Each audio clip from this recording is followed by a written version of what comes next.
What I'm doing here is basically putting clear resin into the bottom of the mold.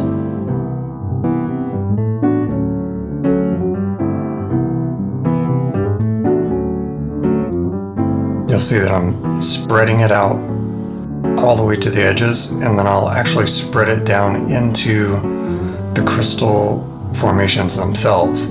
You know, the part of the mold that creates the crystals. This is our Colossal Crystal Edge Silicone mold. You can get it on our website, crystalresinart.com. This is Eye Candy Nokon Blue, Eye Candy Nokon Blue, Nokon Blue. And I'm spreading it in a big circle around the edge of the mold, mostly, or really pretty much just down into the crystals. Because if you don't get it in there, you're going to have clear resin in the crystals. So you're going to use the blue to push out the clear resin, but you want to start with the clear resin no matter what, even if you're going to do this, because it helps colors flow down into those formations.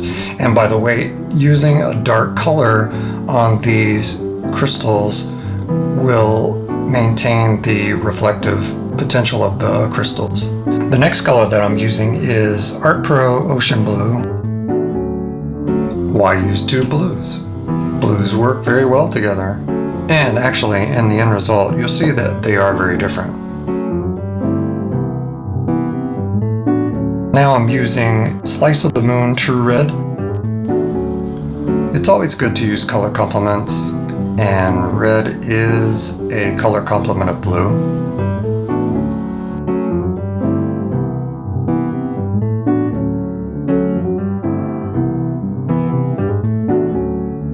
Now I'm going to do another circle with the ocean blue, and you'll see that it pushes back the color. While you're seeing it pushing back the color, it's actually pushing back the resin.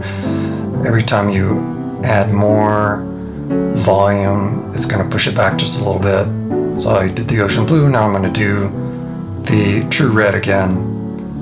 And the ocean blue, nice big dump. And then the red, a big dump also.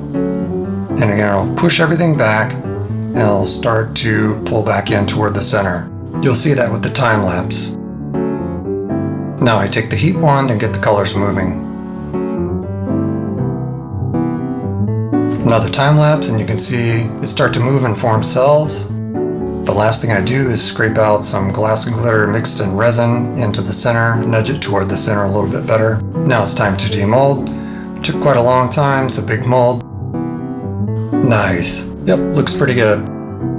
Although, even though I pushed all of that blue down into the crystals along the edge, you can still see there's a little bit of color lacking in there. The end result still looks great, but I encourage you to be very careful doing this process. Hopefully you guys find this video helpful, and visit crystalresinart.com.